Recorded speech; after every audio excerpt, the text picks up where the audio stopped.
अस्सलाम वालेकुम दोस्तों, कैसे हो? मुझे उम्मीद है कि आप सही होंगे। न्यू अपडेट के साथ हम आपके सामने फिर हाजिर हो चुके हैं। अगर आप कुवैत में रहते हैं, कुवैत की खबरों से हमेशा के लिए अपडेट रहना चाहते हैं तो ये वीडियो आप शुरू से लेकर आखिरी तक देखते रहिए। इस वीडियो के अंदर मैं आपको काफ़ी ज़्यादा इंपॉर्टेंट जो है इन्फॉर्मेशन देने वाला हूँ और आप लोगों को बताने वाला हूँ। आप लोगों के काफ़ी ज़्यादा सवाल जवाब रहते हैं और हमसे शिकायत भी रहती है कि आप जो है कमेंट का जवाब नहीं देते हैं, तो इंशाल्लाह मैं आपके सारे कमेंट का जवाब इस वीडियो के अंदर देने वाला हूं। और भी इससे मिलती जुलती बहुत सारी अपडेट है इस वीडियो के अंदर। थोड़ा वीडियो लंबा हो सकता है, कोशिश करूंगा जल्द से जल्द वीडियो में सारी जानकारी मैं आपको दे दूं। लेकिन आपका कोई भी कमेंट अगर आपने कर रखा है पहले से ऑलरेडी, तो इंशाल्लाह उसका जवाब इस वीडियो के अंदर हो सकता है। तो शुरू से लेकर आखिर तक वीडियो में ज़रूर बने रहें।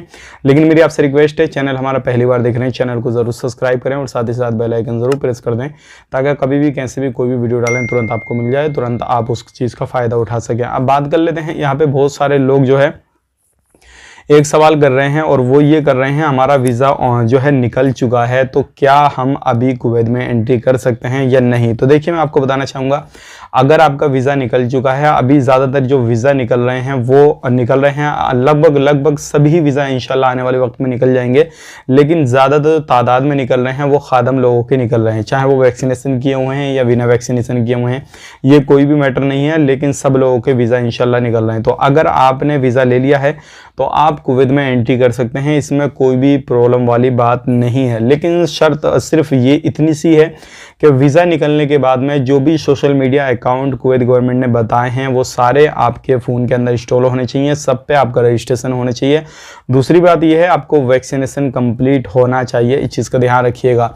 और बात करते हैं यहाँ पे, अगर किसी भी तरीके से आपकी तबीयत ख़राब है, नज़ला, खांसी, जुकाम, बुखार या इस तरीके से कोई भी समस्या है आपको इन चीज़ों से लेकर, तो आपको अभी नहीं जाना है जब तक आपका पूरा क्लियर नहीं हो जाता है और सारी चीज़ें क्लियर हो जाएं। अगर डॉक्यूमेंट्स में कोई भी थोड़ी बहुत गड़बड़ी है, आपके जो सर्टिफिकेट है वैक्सीनेशन का, अगर उसमें स्पेलिंग वगैरह मिस्टेक है, पासपोर्ट में आपके अदर है, वीज़ा में अदर है, तो ये सारी चीज़ें सेम करा लीजिए और अपना वैक्सीनेशन सर्टिफिकेट जो है वो अपडेट करा लीजिए और नाम सही करा लीजिए, नहीं तो आपको परेशानी हो सकती है। क्योंकि बहुत सारे लोगों को इस तरीके से भी परेशानियाँ आ रही है और इससे रिलेटेड हमसे बहुत सारे लोगों ने कमेंट करके पूछा था कि मेरा वैक्सीनेशन सर्टिफिकेट में एक नाम यानी कि एक लफ्ज़ की यानी कि जो एक मिस्टेक है वो सिर्फ एक स्पेलिंग की मिस्टेक है, तो क्या उसमें कोई परेशानी आएगी या नहीं? तो मैं आपको बताना चाहूँगा, बिल्कुल 100% आपको आने वाली है और इसकी बिना पे आपको लौटाया भी जा सकता है। तो ध्यान रखें, कोशिश करें कि वैक्सीनेशन सर्टिफिकेट को अपने सही कराएँ और सही कराने के बाद में ही आप कुवैत में एंट्री कर पाएंगे। अगर बीच में आप ऐसी एंट्री करेंगे तो आपको परेशानी हो सकती है, इस चीज़ का आपको ख़ास करके ध्यान देना है।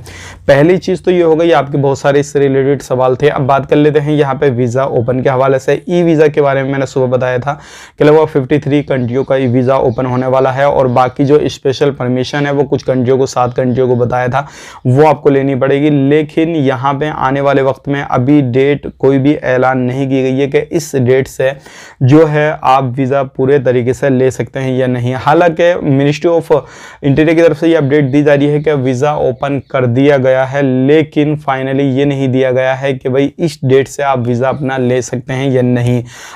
अगर इससे रिलेटेड कोई भी इंफॉर्मेशन आती है तो हम आप तक शेयर कर देंगे। हालांकि पहले से ही वीज़ा कुछ निकल रहे हैं, चाहे वो घर के हों या फिर कंपनियों के हों या फिर जो दुकानें वगैरह हैं उनके हों या फिर कोई भी छोटी मोटी जो मजरे वगैरह हैं उनके हों, यानी कि इससे रिलेटेड जो भी लॉन्ड्री वगैरह हैं वीज़ा, तो ये सारे वीज़ा ऑलरेडी निकल रहे हैं।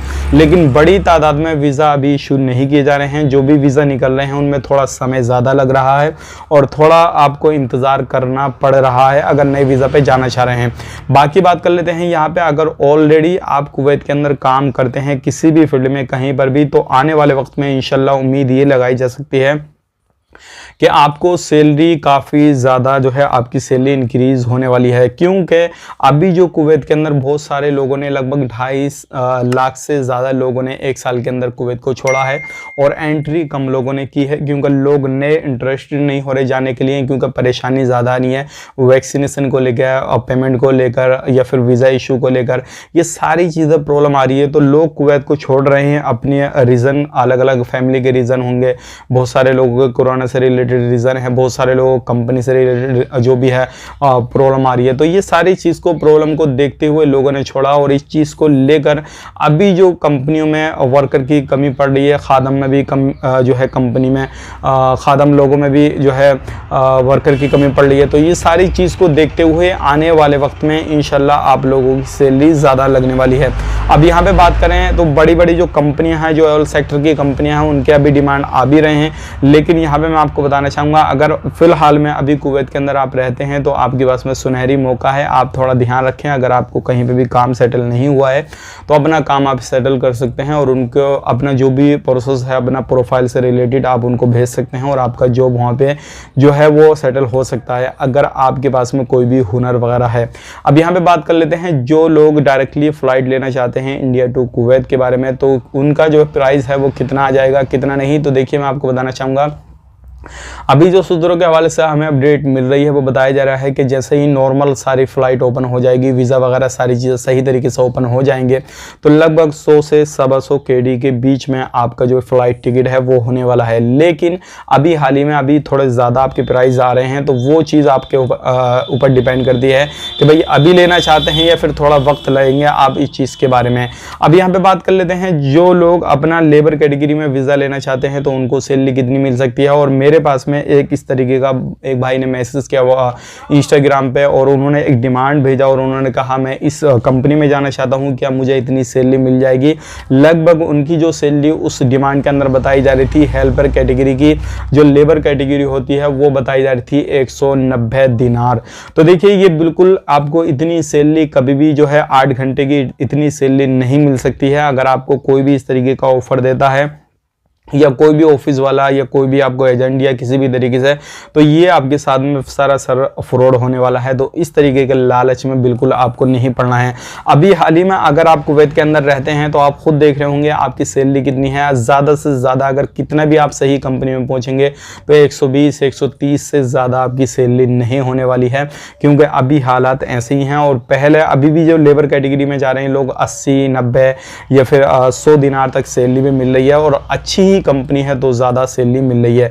तो ये थी आज की कुछ जानकारी जो कि मैंने आप तक शेयर कर दी, सैलरी से रिलेटेड, एंट्री के हवाले से रिलेटेड और आपके नए वीज़ा इशू के हवाले से रिलेटेड। अब यहाँ पे बात कर लेते हैं फैमिली वीज़ा के हवाले से। तो फैमिली वीज़ा बिल्कुल बेशक आप ओपन हो चुका है, आप ले सकते हैं, कोई भी परेशानी नहीं है। और जो आपकी फैमिली में अपनी वाइफ का या फिर आप अपने हस्बैंड का वीज़ा लेना चाहते हैं तो आपको मैरिज सर्टिफिकेट जो है वो देना होगा, गवर्नमेंट से अप्रूवल वगैरह लेना होगा। उसके बाद में आप अपना वीज़ा जो है वो इशू करा सकते हैं, कोई भी परेशानी आपको नहीं आएगी। तो अल्हम्दुलिल्लाह ये काफ़ी अच्छी अपडेट है जो कि मैंने आप तक शेयर कर दी। उम्मीद करता हूँ वीडियो पसंद आया होगा। और किसी भी तरीके से आपको नया वीज़ा जो भी है चाहिए तो आप ज़रूर जो है अप्लाई कर सकते हैं। अगर आप कुवैत में हैं हाल ही में तो आप कुवैत में भी रह के अपने लिए जॉब तलाश कर सकते हैं। इंशाल्लाह आने वाले वक्त में मैं आपको इससे रिलेटेड भी वीडियो दे दूँगा कि आपका जो है किस तरीके से आप वहाँ के लोकल में ही जॉब पा सकते हैं। मिलेंगे इस नेक्स्ट वीडियो में, तब तक के लिए आप अपना ख्याल रखें, अपनी फैमिली वालों का ख्याल रखें। Take care, bye.